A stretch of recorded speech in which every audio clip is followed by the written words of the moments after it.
Sa video natin ito guys, gagawa tayo ng thumbnail sa ating mga videos na i-upload kung paano maging clickable ang mga videos natin. Ito guys, may CapCut na ako na-install dito. Mag-click na lang ako dito sa aking na-install na CapCut. Ito guys. So, na-click na siya. Ang gagawin natin guys, i-click natin yung project, new project, tapos malagay na siya dito. I-click ni ito, tapos ganyan na.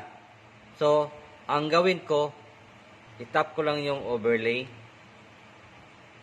Tapos, maghanap ako ng photos dito sa galleries natin. So, halimbawa, ang topic ko sa aking sa YouTube ko kay ito yung mga farming. So, tapos, click add. Tapos, na-click ng add, ganyan siya. Pwede nyong palitin.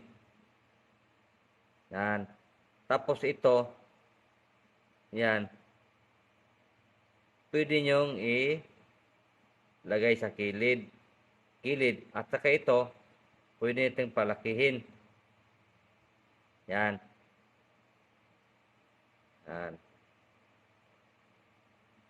At tapos dito guys, ito yun guys. Palakihin natin guys. Yan. Okay, 'di ba?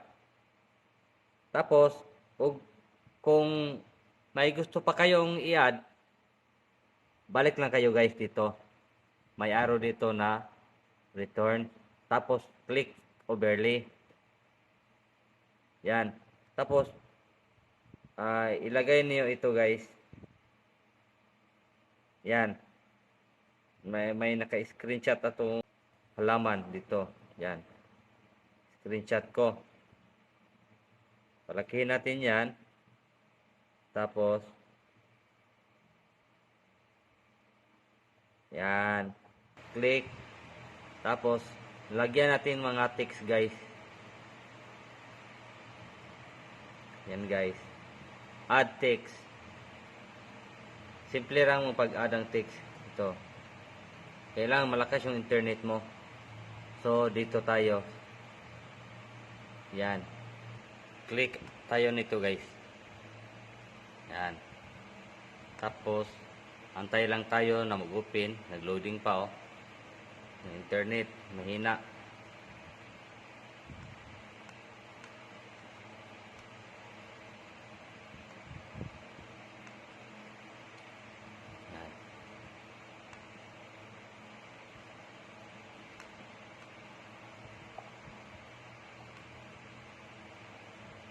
Text natin ito yan.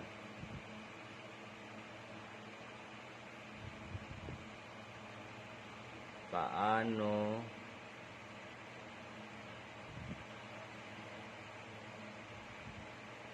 tapos ito guys,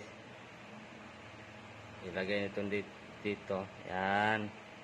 Tapos screenshot natin ito. Yan, screenshot. So, save na. Punta tayo sa gallery. So, gallery tayo guys. Save project na. Punta tayo sa gallery natin. Yan ang gallery natin.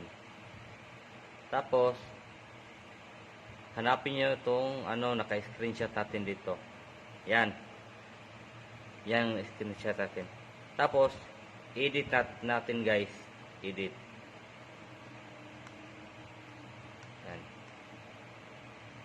Tapos ma-edit guys. Yan, nag-loading pa. Yan. Enhance muna natin. Enhance. O, yan. Tapos sa enhance na, ilagay natin sa crops at saka ilagay natin dito. Yan. Dito tayo mag-edit guys. Yan. Kita niyo yung may plus sign. Yan. So, ang size nitong thumbnail guys ay 16 by 9. Ang hirap nito guys. Ito. Yan. Tapos ito. So, yan. Sumubra. Yan. Tapos ito.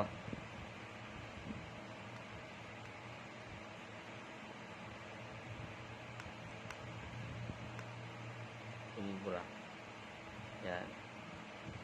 Yan. Tapos, click nyo itong done. Kung tapos na. Tapos, save copy. Save. So, yan. Yan. Ito na yung thumbnails. Paano gumawa ng thumbnails. So, yan ang thumbnails ko. So, na-save na ito. Ito. Ito yung ilagay mo sa thumbnails para maging kaaya-aya ang video ninyo. So, simple tips lang guys. So, ito lang. Thank you for watching sa Swakuboy Vlog. Shout out pala sa mga nag-subscribe sa aking channel ha. At sa mga hindi pa nakasubscribe, please subscribe and hit the notification button. At mag-like and share na lang. Goodbye.